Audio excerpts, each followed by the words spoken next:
പറയുന്നു, നിനക്ക് ഭാവന ചെയ്യാൻ പോലും കഴിയാത്ത ഒരു പ്രതിഫലം പിതാവ് നിനക്കായി ഒരുക്കുന്നുണ്ട്. മേരിയുടെ രക്ഷയാണോ? അതുണ്ട്, പിന്നെ വളരെ വളരെയധികം. അതിൽ കൂടുതൽ എന്താണുള്ളത് ഗുരുവേ? അസാധ്യം. ഈശോ അയാളെ നോക്കി പുഞ്ചിരി തൂകുന്നു. പിന്നീട് ഒരു സങ്കീർത്തനം ഉരുവിടുന്ന രീതിയിൽ പറയുന്നു, കർത്താവ് ഭരിക്കുന്നു, അവന്റെ വിശുദ്ധർ അവനോട് കൂടെയും. അവന്റെ പ്രകാശക്കതിരുകളാൽ അവൻ മുടി നെയ്തെടുക്കുന്നു, തന്റെ വിശുദ്ധരുടെ ശിരസിൽ അത് വഹിക്കുന്നു.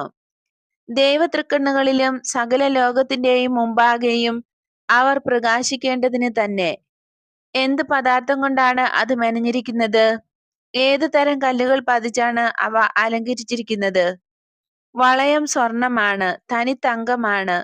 ദൈവസ്നേഹവും മനുഷ്യസ്നേഹവുമാകുന്ന ഇരട്ട അഗ്നി കൊണ്ടാണ് അതുണ്ടാക്കപ്പെട്ടിരിക്കുന്നത്. മനസ്സുകൊണ്ട് അടിച്ച്